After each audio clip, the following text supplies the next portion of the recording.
All right, I have a great show for you guys today. I have with me today filmmaker and author Dinesh D'Souza, who is well known in conservative circles for defending conservative values and also pointing out the blatant hypocrisy of the left and their attack on the United States of America. Dinesh, thank you so much for coming on the show today.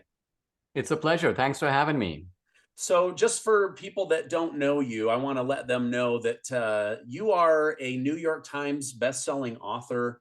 You've put out several documentary films, such as 2000 Mules, Obama's America, Death of a Nation, and Hillary's America. I consider you to be one of the sharpest conservatives in the country and have about 20 questions on how we can improve the nation and fight for our values. But you have a new movie out called Police State and wanted to just right up front let people know how they can learn more about that or see the movie. The movie is available now in streaming and also in DVD. And the one-stop shop is to go to the website, which is policestatefilm.net. Policestatefilm.net. There are multiple platforms on which it's streaming, so you can choose how you want to watch it, and then a couple of places from which you can also order DVDs. So policestatefilm.net is the place to go. Okay, I'll definitely put that in the notes down below so that people can click and just go right to it. For lack of a better word, the deep state worked tirelessly to make Donald Trump look bad. We also know this same group of actors, Trump haters, if you will, use their connections, their positions of authority to cover up the Hunter Biden laptop story. Your film goes into this in detail. How much coordination are you aware of that was going on between the alphabet agencies and the social media companies to cover up the Biden story? The coordination is extensive and is now well documented. At the time it happened, the nature of how it worked was not so clear. There was assumed to be some coordination, but no one really knew how much. A major breakthrough came when Elon Musk bought Twitter, now X, and exposed through the Twitter files the way that the government was working with Twitter, because obviously the government was working in the same way with Facebook and with Google and with YouTube. Now, the censorship continues really at YouTube and at Google. The Supreme Court is going to take up a case next spring, which might squash this stuff. It won't end censorship, by the way, but it will remove the grubby hands of the government from the censorship process. And that will alone be some progress. So, for people who haven't been following it, the digital platforms opened up massive kind of windows or portals, and the government would just drop massive amounts of data into those portals. These are the 8,000 people who need to be banned on COVID. These are the 15,000 people who have been talking about election fraud. So, in other words, we're not talking about the government proposing one-offs, like let's get rid of Jordan Peterson or let's get rid of Dinesh D'Souza. They have been combing the web and pulling up thousands, maybe hundreds of thousands of names for people to be restricted, shadow banned. And sometimes this is being done without your knowledge. And you think your channel is marching along just fine. And then you realize, wait a minute, only 7 people are seeing what I post. Wow.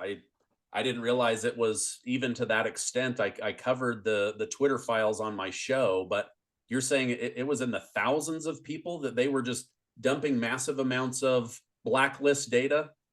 Hundreds of thousands of people. In other words, what happens these days is there's a whole academic industry of professors who purport to be experts in misinformation. Now, it's interesting how one qualifies to get that kind of a title. But nevertheless, what these guys do is they follow accounts like mine and other people too, and not all big accounts, small accounts too. And they compile these lists. Now, the Biden administration then takes these lists and sorts them by category. So if it's supposed to be like, let's just say, a health misinformation, it goes to the CDC. If it is in misinformation regarding elections, it may go to this group called CISA, the Cybersecurity Infrastructure Agency. And so you have multiple agencies of the government involved, not 2 or 3, more like 50. And what these agencies then do, they are reluctant to go directly to the digital platforms, although they sometimes do, because that's a little bit too blatant a violation of the First Amendment. So they will often hand over these names to middlemen, like the Stanford Internet Observatory or the Virality Project, and then the middlemen go to the digital platforms, almost like they're the courier of the blacklisted names of people, and then the digital platforms sort of do the deed and either restrict you or ban you or pull down your whole channel altogether. So notice that censorship in America is not just done by the state. It is an octopus stretching across the public and the private sector both. Wow. Oh my gosh. I remember when the Hunter Biden laptop story first hit. I read it and I was like, wow, this is crazy. This is going to be very, very damaging to Joe Biden's presidential campaign. Then all of a sudden the New York Post was blocked on Twitter. That story was taken down. Then Facebook was like, wait a minute, if they're doing it, then we're doing it. And all of a sudden every agency, like it's like they all jumped on the same bandwagon to block this story, and it worked. Millions and millions of Americans never knew that this story was happening. And I learned from your film that the FBI had the Hunter Biden laptop 11 months in advance of that situation and the election. So do you think that they had like 5 to 10 different scenarios on how to block that, depending on how and where that story started popping up? Yeah, I think that their way of doing it was to round up a prominent cadre of senior intelligence officials who were then willing to put their credibility on the line and say, to us, it looks like it has the hallmarks. This was their keyword, hallmark, sort of signature of a Russian intelligence operation. Now, these intelligence officials were doing this to help Biden in a very conscious way. It was organized that way. And so you have these intelligence officials providing the kind of sophisticated cover, and then you have the media. Now, this is a story unto itself, because if this was a Stalinist or a fascist regime in the classical sense, let's just say Nazi Germany or Stalinist Russia, the central government controls everything. They have a propaganda ministry. In the Nazi case, of course, it was Joseph Goebbels. And so the propaganda ministry tells you what you can and cannot publish. But in America, we don't have that, right? We have thousands of independent journalists. We have hundreds of news organizations. So now you have a puzzle, a conundrum, which is that these organizations do not conspire in any classical sense of the term. They don't go on an early morning Zoom call every morning at 6 a.m. and go, okay, listen, let's all agree not to publish the Hunter Biden story. And yet they acted as if they did. In other words, they acted in coordination, not a single thing about it. Why wasn't there a solitary journalist at the Dallas Morning News or the Sacramento Bee or the Baltimore Sun who goes, listen, if all my colleagues don't want to cover the story, this is the biggest story of the year, I'll cover it. It'll make me famous. It'll be my story. But not even a single one did that, which tells you that that solitary journalist, and there must have been more than one, who got the idea of doing that, a second thought immediately occurred to them, which was, listen, I better not. If I do this, my colleagues will turn against me. My boss will get rid of me. I will never work in this town again. I'll be excommunicated from my social life and the circles I move in. The sword of Damocles is going to fall on my head. So as a result, there was not a single defector, and the New York Post was alone, and everybody else ganged up on the Post to shut the story down. Unreal. And yet they knew that they had a true story, which Twitter said, you know, if you'll just deny the story and take it down, we'll take you out of Twitter jail. And they stood their ground, and they said, no, we know that this story is true. That's when they, you know, started dropping these 51 intelligence advisors. And many of these people, shame on them, they've come out later and said, well, I just signed my name because so-and-so was signing theirs, and so-and-so was signing theirs. Or there was one, and his name just slipped me right now, but he said, you know, I don't regret putting it on, even knowing it was a lie, because I would never trust Russia. This had nothing to do with Russia. This had everything to do with getting Biden in and removing Trump. Absolutely. It was, and it shows you my film Police State emphasizes that the police state in America has a distinctive American character. It's not like police states elsewhere in all respects. It has some common elements that you find in all police states. All police states have mass surveillance. They have systematic censorship. They have a lot of indoctrination in the schools and in the media. They tend to be one-party states. They go after and try to lock up the leader of the opposition party. They have political prisoners. So there are many elements of police states, North Korea, China, the old Soviet Union, that we do see now in the United States. But I think what makes our police state unique is it's a police state that marches behind the banner of saving democracy, protecting truth against misinformation and disinformation, upholding the law, affirming freedom. So there's a lot of rhetorical flim-flam around our police state. And the job of my film is to sort of remove the veil so that people can see the police state in its naked brutality. Yeah, and it's an excellent film. I can't wait for people in my audience to watch it. My father-in-law is also a filmmaker. He made a documentary called The Real Dr. Anthony Fauci, and his film was attacked 24 hours a day, just from every direction they could find. They had to clone their stuff, move it to a different server. Have you guys had anything like that with your film?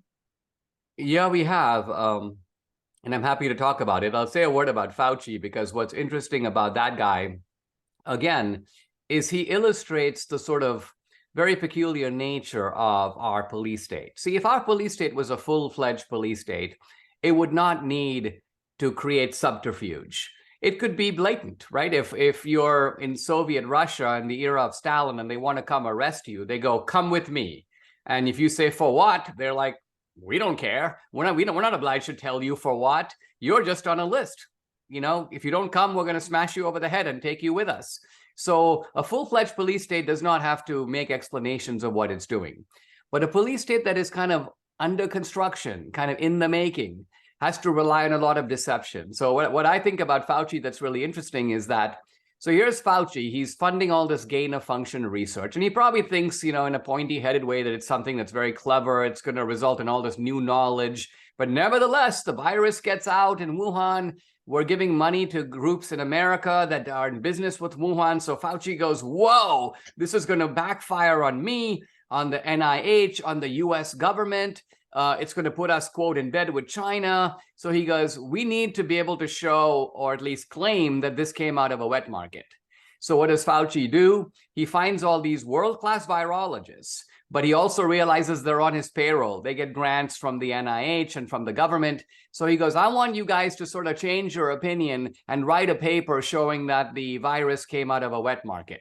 Think about this. So these virologists go, okay, well, we know which side of the bread the butter is on, so we'll do that. And they do it. And then, to me, the final tableau, Fauci has a press conference. And even though he commissioned the paper, he asked them to do it, he saw it in advance, he pretends like he just saw it. He's like, a group of very prominent independent virologists have just put out a paper I see right here, and it insists that this came out of a wet market. I mean, look at this kind of massively cunning operation that is put out to prey on the gullibility of the public. And here you see the key point, that the censorship that they do is not because they're trying to oppose misinformation.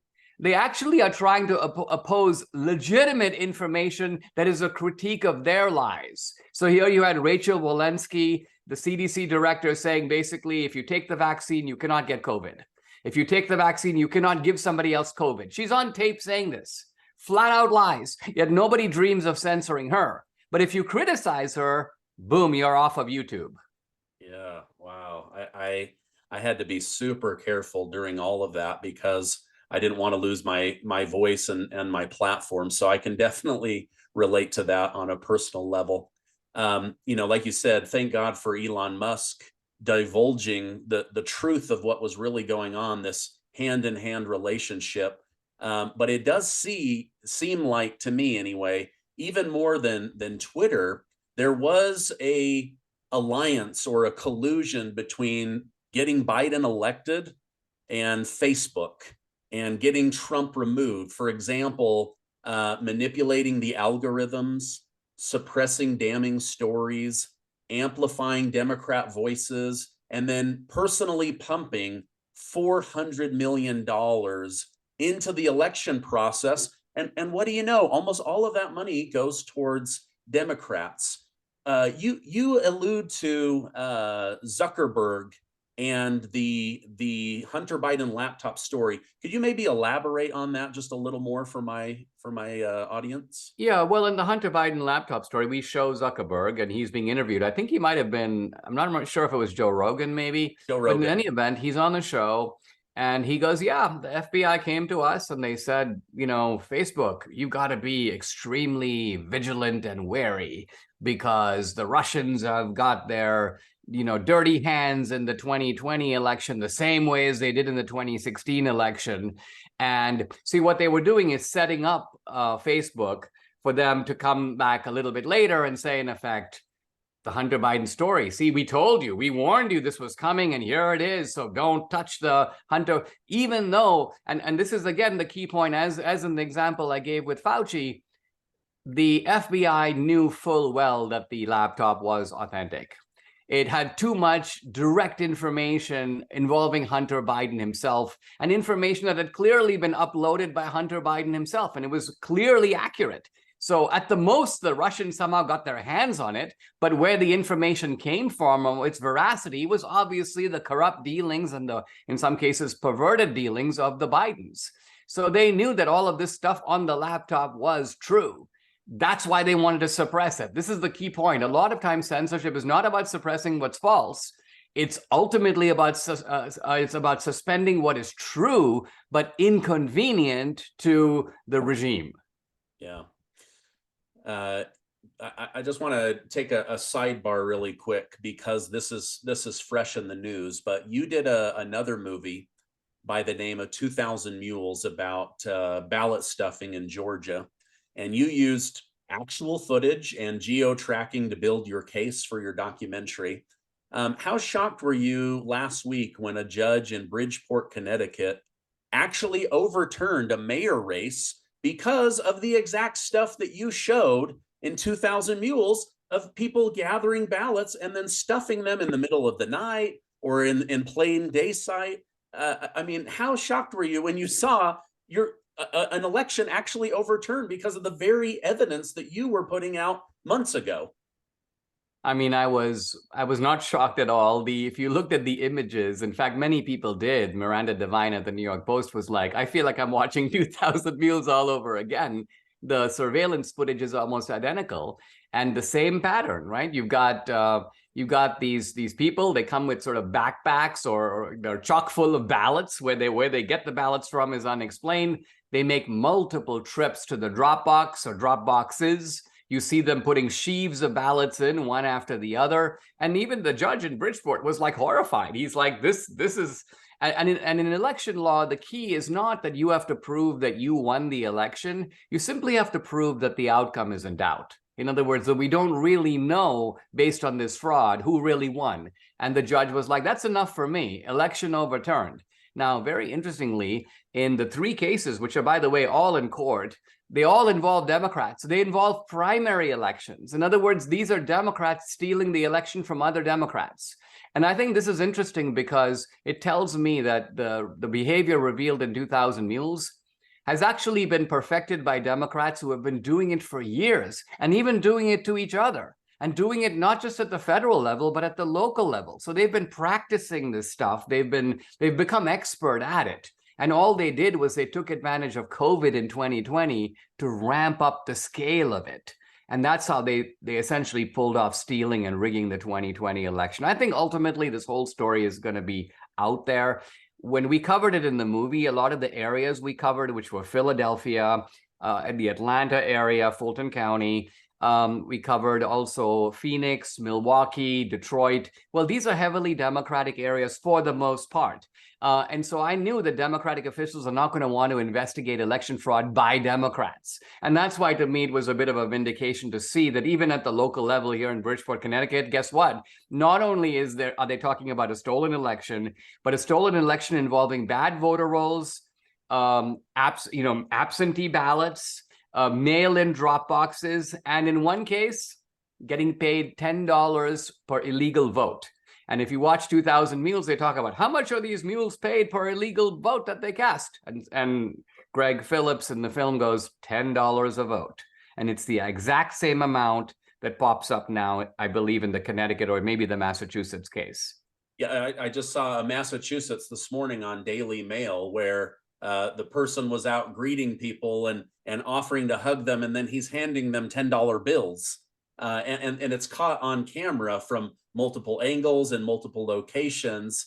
And so there was another one, I should have looked this up, but it was one of the southern states where the Democrat came out and said, hey, we have evidence that you guys are trying to steal this election. And they actually, end up booting somebody out. But it is a pattern that we're seeing over and over again.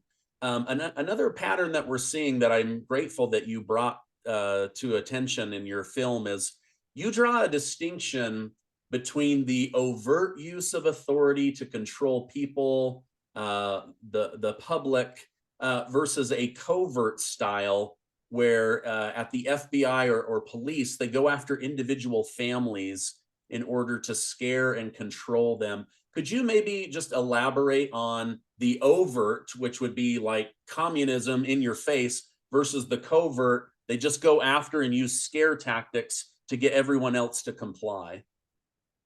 Yeah, I think that I wanted to show in the film a lot of ordinary people who come face to face with the police state. And this is really important because, and of course, we focused a little bit in this conversation on Trump, and rightly so. Trump is the primary target of the police state. I mean, the fact that he's facing 90 plus indictments. Look, if they filed a single indictment and said, listen, you have these classified documents, you're stubbornly holding on to them, you won't give them back, so we are forced to file a criminal charge, and we're hoping to just extract those documents. But no, this is a shotgun approach, right? We're going to get you in DC. If we can't, we'll try in Florida. If not, we'll try in Georgia. If not, we'll try in New York. If the federal case doesn't work, we'll try to ruin your businesses. Classic police state thuggery. But I know there's going to be people in the country who go, I'm not Donald Trump, and I didn't go in the Capitol in January 6th, so I pay my taxes, Dinesh, and, I'm okay.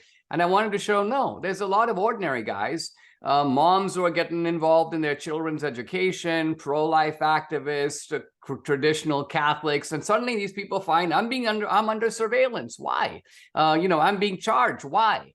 And so the police state ultimately becomes very promiscuous, very undiscriminating in its choice of targets. And the levels of brutality vary. In some cases, it's not even brutality, but it's like, why are you doing this? For example, it is revealed in the movie, I believe for the first time, that we have hundreds of air marshals in the country now, today, who are following around people who flew to DC between January 3rd and January 7th of 2021. Now, am I talking about people who went in the Capitol? No. Am I talking about people who went to the Trump rally? No. I'm talking about people who flew to DC for whatever reason. You could be a kid in a divorce case, 15 years old, going to spend the weekend with your dad. You happen to go to DC. Guess what? You are now labeled a potential terrorist. And if you fly now on an airplane, there's an air marshal flying on your plane. Think about that. Think about how insane that is. And yet that's what they're doing. Now you may go, don't they know it's insane? The answer is yes. They know it's insane. Why are they doing it? Because they want to show in their metrics that they are following thousands of potential domestic terrorists. And then they go to Congress and go, well, we need a massive appropriation of money for the TSA and for the air marshals, because not only are we fighting against threats coming from abroad, 9/11 style, we are following all these domestic terrorists at home. And then Congress stupidly goes, oh, this is very dangerous. Yes, here's all this money. Come back and tell us if you need more. So this is the racket that is being played, and it's classic police state stuff. Now, are they shooting these people? Are they arresting them? No, they're just following them. But the pointlessness of it, the fact that, and think about it, some kid goes to DC to meet his dad. They all go to lunch. His dad brings, let's just say, some guy from work to join them. Guess what? That guy's name could end up on a list. And then they start following that guy. So this is going on in the United States right now. Yeah, the air marshal, the woman mentioned that what if it was, I think it was prior to 9/11, they had 33 people in the agency, and now it's ballooned to thousands and thousands of people. I mean, just think how much taxpayer money they're using to follow a grandma, to follow, a pastor, a child that's, split between mom and dad because of a divorce and living in different states. It's just the abuse of our tax money is absolutely insane. But like you say, it's not just Trump. It's regular people. It's moms. One of the stories that I told my wife about, and she was horrified. I said, the FBI labeled parents as domestic terrorists for questioning their education, for questioning a transgender in a bathroom that violated a girl, for the types of books that are in their library. I mean, it was crazy. Do you know, is this still going on, or was that a one-off case? No, unfortunately it's going on, and what's happened is that because of the very vast kind of accordion-like nature of the federal law book, they can always find something. This is really why when people say to me, I haven't done anything, I usually say, all right, listen, you tell me about your life in some detail for 10 minutes, and I will tell you 3 federal charges that can be brought against you just based upon what you tell me. It's very easy to do. So, for example, there are some pro-life people, and I had one on my podcast today in the movie. And all they're doing is they're protesting outside of abortion clinics. They're trying to talk women out of having abortions. Now, the FACE Act, which is a federal statute, says you cannot interfere with the provision of reproductive services. But interfere in the law has always meant you can't physically block these women from getting into the clinics. But the Biden administration is interpreting interfere by meaning persuade. You cannot even say things like, you're killing your baby, please don't do that. Come talk to me, come pray with me. I hope you'll see the light. I hope you change your mind. You're not allowed to do that. That is considered interfering with someone getting reproductive services. What?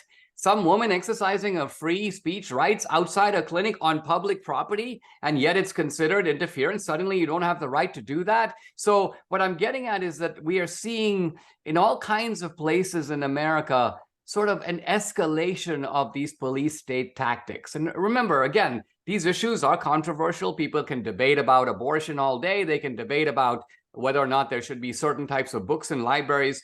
But it's one thing as part of the democratic give and take to be arguing about it. It's another whole thing to call the cops on you. Yeah. One of the people featured in your film, and I didn't write down her name, I apologize, but she came here from North Korea, and she talks about some of it almost reminds me of when Ayn Rand came to America, 50, 60 years ago, and starts pointing out, wait a minute, these are tactics being used over in Russia. And she points out some of the stuff in North Korea. And I went on and did a little bit of research. In North Korea, you have like a dozen haircuts you can choose from. They pick the clothes and the job you're going to have. It's illegal to grow food. They spy and rat each other out if they've eaten too much. What was this young lady's name, and what was the part of interviewing her that maybe made it into the film or didn't make it into the film that stood out to you the most? Her name is Yeonmi Park. She's a young woman in her 20s, and she's one of the few people that has gotten out alive from North Korea. There are tens of thousands of people who have tried to get out. Only a handful, she gave me the number, it's something like 110 have successfully done it. In her case, she was smuggled out by missionaries who took her to China, and then ultimately she got to South Korea, and then she came to America, and she actually enrolled at Columbia University. The thing that I found so striking is she said at Columbia, she saw the same kind of mind-numbing indoctrination going on of students that goes on in North Korea. And by the way, on the same ideology. capitalism is evil, the free market is an illusion, that society needs to be reconstructed from the ground up. We have to overthrow the US Constitution. America's the bad guy. White people are evil. She goes, man, this could have been my North Korean professor transposed with just a little bit of a different haircut and a different look. And then she started pointing these things out, and they accused her of being brainwashed. They go, you're brainwashed. And then I think this is actually one of the few sort of laugh lines in the movie, and I didn't even quite intend it to be. She goes, but at least in North Korea, she goes, we accept the distinction between a man and a woman. She goes, in Colombia, they kept telling me, well, Yanmi, you can be a man. And she's like, well, no, I just got married. I just became a mom. I'm a woman. They're like, no, you can't be, you can be a man. And so she goes, Colombia was even crazier than North Korea. Yeah. Boy, it's amazing the last, 10 days to see in Columbia, Yale, Harvard, all of these billionaires and wealthy people pulling their money out because they're allowing anti-Semitist, gatherings and things like that. That's just a sidebar, but it's been fascinating to me where it's like, hey, listen, if the school's not going to do this, then we're going to get names. You guys are never going to work on Wall Street. Don't bother applying for a CPA job. All of a sudden that cancel culture got flipped on the group that normally does the canceling. I found that to be somewhat ironic. It's interesting on so many different levels. One of them, I think, is that in a sense, it took anti-Semitism the last straw for these philanthropists to step in. So you notice that they haven't stepped in any time until now. And in fact, when Larry Summers, the former president of Harvard, was like, oh, I'm so grieved. He's like, I don't even recognize Harvard. This is not the institution to which I've devoted my adult life. I'm thinking, well, yeah, I get it. But you know what, Larry? You've been the president of Harvard. You have been one of the most influential people in that institution over the past 25 years. Guess who enabled the environment that Harvard has become? Who did not object when conservative professors were rooted out? Who allowed the left to create a full takeover of the institution? Who allowed the establishment of an anti-colonial ideology that basically sees white guys and any ally of the United States as the bad guy? You did. You were part of that. You at least you didn't speak out against it until now. So now at the late stage, when all of this comes to fruition, and now you see that these people, even though the same people who have been, complaining about microaggressions and that guy didn't use my pronouns and I feel threatened, suddenly become cheerleaders for Hamas, rape, murder, and mass terrorism. The chickens have come home to roost, so to speak, and now you're horrified. But I'm sorry to say that you, in a sense, have been part of the problem. Yeah, it's amazing to me that the very groups that are, calling to free Palestine are the very groups that would be killed if they lived in Palestine. It's kind of, and again, just another irony of life. I have Alan Dershowitz coming on this week to talk about that a little bit more. But in your film, The Police State, you shared several true stories of people that have now been proven innocent, where the FBI and the DOJ ruined their lives, turned their lives upside down, shamed them just for being near the Capitol on January 6th. So it's not even the bad actors. It's not even the people that did the vandalism. Just for being near the Capitol, they're now targeting people and trying to label them as a domestic terrorism. This has gone too far. I'm so glad that you put this into your film, but as you heard these stories, what were your thoughts? Well, at the human level, I just felt the pathos of it, the horror of it. We profile an old man, and there are many people, by the way, who see the film who break down into tears at this point. This is a film that's quite moving in many, many ways, but this is one of the more moving scenes. Is you've got this 75-year-old guy, and he's a little bit of a character. He's sort of an apartment manager in New York, really nice guy.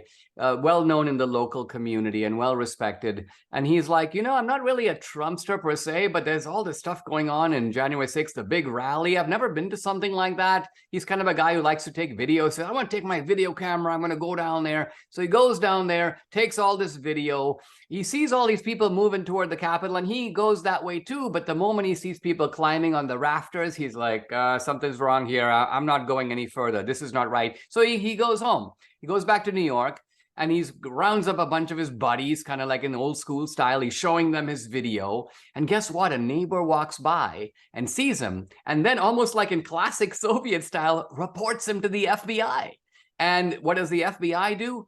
They plan a raid on his apartment. And they tip off the media so that when they raid, they're going to humiliate him publicly because NBC News is going to be there, helpfully tipped off to show up at his apartment at 6 a.m. And they smash the place, they trash it. Now, the beauty of it is this guy, because he's a high-tech guy, he had 2 cameras in his apartment. The FBI, they come up, they see the peephole, and they cover it. So they actually think about it. If they were doing stuff that's legal, why cover the camera? Why try to prevent him from recording what's happening? But they tried to, but they didn't know he had a second camera. And that's the footage that's in the movie. So you can see what this FBI raid looks like. It's not recreated. It's not my camera work. This is the official surveillance video of the FBI smashing into your apartment. And then he left the apartment in the condition when they left. And you can see it looks like Gaza. I mean, it is leveled and trashed beyond recognition. And this is for a guy, as you said, who did nothing. He went to DC and he went to the rally, but he did not set one foot inside of the US Capitol on January 6th. Yeah. Oh my gosh, it's amazing.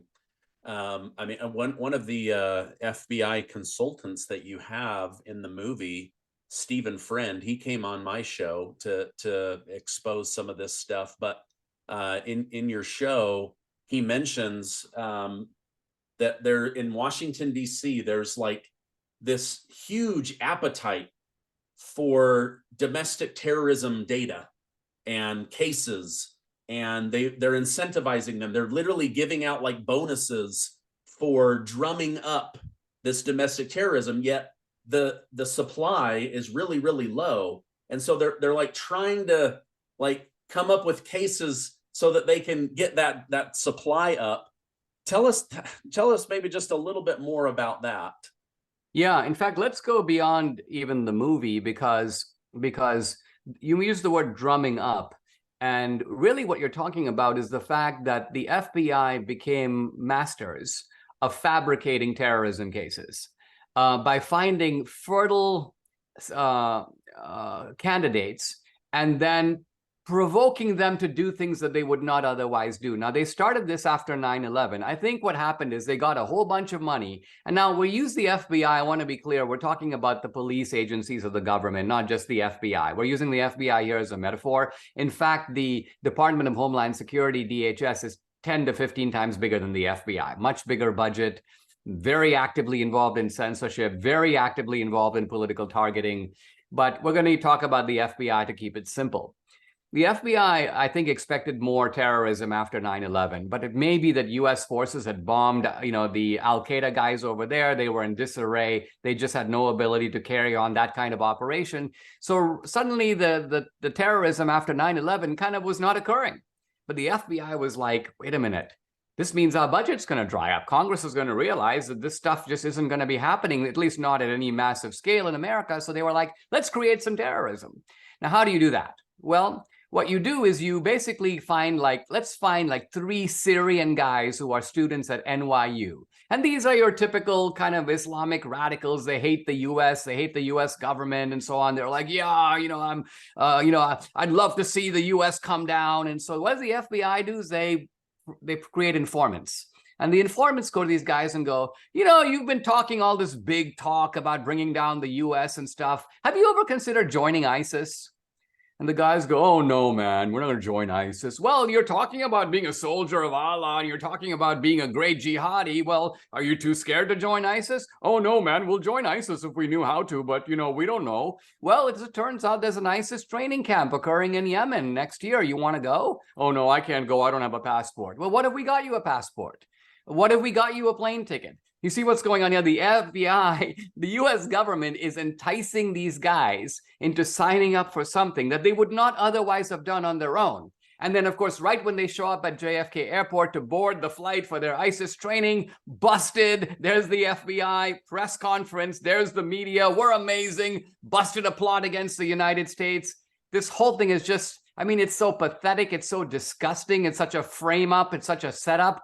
And then having perfected those tactics on the Muslims, it's like, you know what, under Obama, how about if we take the same schema and now start moving it over to conservatives and Republicans and patriots and Christians. So when they set up the Whitmer kidnapping hoax, excuse me, which preceded, of course, January 6th, same playbook, exact same playbook, except here they found some white guys who are mighty ticked off, hated Gretchen Whitmer. Same thing. You guys are talking big about Gretchen Whitmer. Have you ever thought of the idea of kidnapping her? Oh man, that would be great. But we wouldn't know how to go about that. We're not going to kidnap her. Well, why not?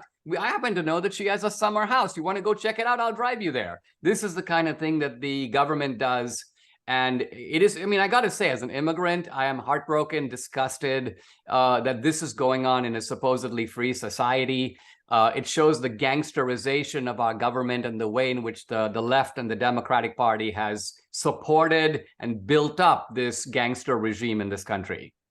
Yeah, it's I don't want to give away too much of the film because I want people to see it. But one of the key things that stood out to me was Trump's former advisor, Kash Patel, who said in the documentary that he heard with his own ears in a conversation he was having with President Donald Trump that Trump was concerned about the crowd size and the intelligence around the Capitol, and had offered $10,000 to $20,000 in National Guardsmen, but that Mayor Bowser and Nancy Pelosi shot down the idea. Then those same people go on to say this was never offered. We were completely caught off guard. And now, as time goes by, we're finding out Yogananda Pitman received a security briefing. She withheld it from the chief's son, and it's like, all of the truth starts coming out just a little bit too late. But if all the intelligence was that there were going to be violent groups there, and they knew that, it seems that Trump was almost set up. So just, hey, let them walk in. We'll cover for you that we didn't know they were coming. And then boom, we have the biggest story in the last decade since 9/11. That we've now got Trump, and he has to be removed from all 50 state ballots. Now, absolutely. The question that I think this is where the movie really excels on January 6th, is it supplies the hidden motive for why the Democrats really wanted January 6th to happen. Notice that the conventional wisdom, the story of the January 6th committee, is that the Trumpsters wanted to stop a proceeding, right?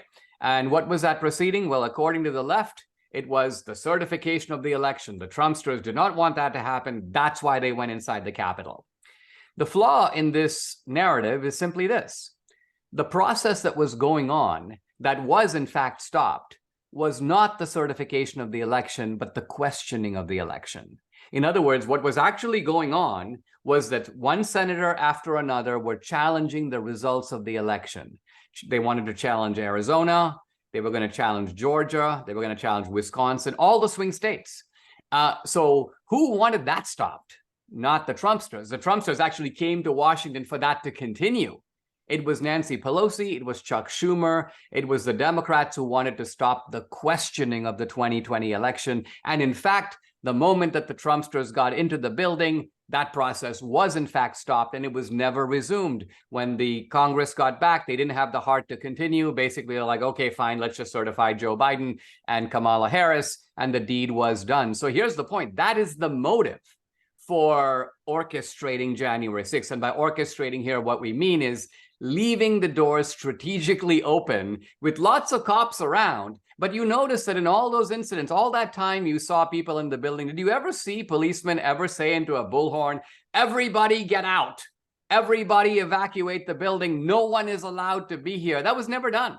So think about it. Let's just say you or I go to DC or go to the Louvre in Paris and we're in the museum and there are some paintings down the hall. But let's even say that there's a sign that says, this hall is under construction, don't go down here. But there's a police officer sitting down there. And as you walk toward the corridor, he doesn't stop you. He doesn't say, hey, listen, you're not allowed to go past that rope. You just walk past him, he greets you, you walk back out, he greets you again. You obviously are going to assume that what you're doing is allowed because you've got someone in authority there who's not telling you otherwise. And that's exactly what we saw on January 6th. And yet, later they pretend like, oh, no. This was a case where the policemen were under siege. This was an assault on the Capitol, military style, somewhat similar to the Civil War. Nonsense upon nonsense upon nonsense. And it's really important to strip the veil off of all of this. And this is really, I think, the power of the movie. Many people will be familiar with this or that aspect of it, as I'm sure you were, but there's a certain kind of collective power in putting the story together so that you see the full extent of what's going on in the country. Yeah, when Representative Troy Nehls said, when we came back at 9 o'clock at night, we just didn't question anything. We just let Joe Biden be. It was like, oh, whoa, they got their way. Oh my gosh. They got their way. People need to see that because the way that you show that was really, really well done. So kudos to you guys for accomplishing that and getting that truth out. Real quick, just a question. Just this week, a group of pro-Palestinian protesters marched in DC peacefully, but then when the sun went down, hundreds of them were vandalizing buildings and parks. They marched on the White House. They had to shut the gates, bring in the police. They were screaming and just like moving the gates, trying to get in, screaming that Biden was allowing genocide. They were rubbing red paint as if it were fake blood all over the beautiful white stone pillars. Are any of these people going to be treated the same way as the January 6th people? I mean, there are January 6 guys who are serving years for doing less than what I saw the activists doing. The other thing that I find interesting is that when Democrats and leftists do these things, you can see that they have no fear that they're going to be held to the same standard. They know that they're truly above the law. I mean, think about when Jamal Bowman pulled a fire extinguisher. First of all, he lifts the sign so you can tell he knows what he's doing. He fully knows what he's doing. But I'm sure it didn't cross his mind for 1 second. I'm going to be arrested. I'm going to be charged. I'm going to be locked up for months before my trial. I might be in solitary confinement. It never crossed his mind. He knew that would never happen to him. Similarly, when all the Palestinian activists were in, I believe it was the Cannon building. Look at their faces. I mean, do you see a hint of fear? We're going to be grabbed and seized. We're going to be thrown into a cell and basically given 23 hours of darkness and 1 hour of sunlight. Our case will come up 6 months from now and we may get further prison time. No, they were like, guess what? If they arrest us, it's going to be symbolic. We're going to be out in the morning. So in other words, what I'm getting at is not only are there two systems of justice, but the party that is above the law knows it and acts like it. According to everything they say about Trump, nobody's above the law, but you're right. They act with a certain amount of confidence. I like how he pulled the fire alarm and then thought, oh, this is what will open the emergency door. I mean, such a blatant lie. Like, how do you get to your age and not know how a fire alarm works? Well, the point is that it's almost like these days they tell these lies almost with a wink. It's like the media knows you're lying, but they go with the lie. Right? Because think about it. If this guy were lying, you would think that there would be a barrage of media criticism. The next time he's seen in public, 40 reporters encircling him. You, sir, aren't you a former school superintendent? Don't you know how a fire alarm works? Is it really believable? But you notice that didn't happen. So Jamal Bowman knows I'm not going to be held to account. So many elements of our media have just turned into basically the American version of Goebbels style propaganda. And so as a result, they're going to be basically covering for me. They're not going to be holding me to account. They'll be defending me against anybody who tries to point out my lies. Yeah. That confidence to do stuff because the media will back you is amazing. It's how Big Pharma was able to get away with so much. You guys covered the COVID story nicely in there, but There's a meme on the internet where it's like a superhero and there's a red button here and a red button. He's sweating. I don't know which one to push. And I always think about like Anderson Cooper, who like $7 to $10 million of his annual salary comes from big pharma. And it's like, oh, do I tell the truth about big pharma or do I keep my $7 to $10 million salary? He is never going to badmouth big pharma. He's never going to tell you the truth about the jab in your arm, because if he did, he would lose $7 to $10 million. And in self-preservation, he is not going to do that. And the proof is he didn't do that, right? Now, you guys cover the COVID story very, very brilliantly. I don't want to go into a lot of it, but knowing that they had this power to weaponize and breed fear, so much fear into the American people was just asinine to me. I mean, government officials and talking heads saying it's child abuse not to mask up a child. Then we find out later that thousands and thousands of children are developmentally behind and the masks don't do as much. They said things like, only the vaccinated are dying, yet we know that vaccinated people were getting the virus, passing the virus, and dying from the shot. They made up the 6 feet apart bullcrap. They covered up the lab leak theory. I mean, these guys knew that they had the media on their side to make Trump look bad and to scare the hell out of the American people. Is this a form of the police state? Well, the police state needs a rationale or a pretext for taking away people's freedoms that they would not otherwise give up. And when COVID came along, the left realized, they're like, you know what?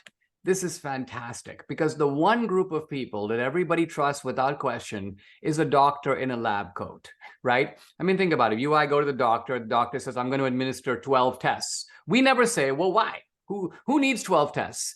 Tell me about each one so I can decide whether it's, or even the doctor says, I want to take out your appendix. You never go, why?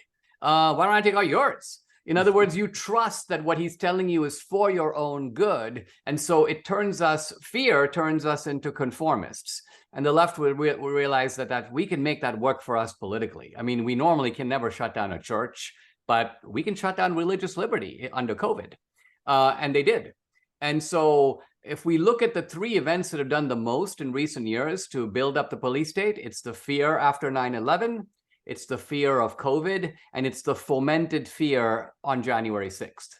And those were used to create and expand censorship, to create and expand the government's surveillance powers, to create and expand political targeting, to turn ordinary citizens into potential criminals. All of this occurred so the rationale varies, but I think part of what we're saying in the movie is that the movement is always in the same direction. So that if you now just go back to the Bill of Rights, the good old Bill of Rights that were given to us by the framers, the unalienable rights that are not subject to political negotiation, right to free speech, right to assembly, right to religious freedom, right to petition the government, right to assemble, equal rights and equal justice under the law.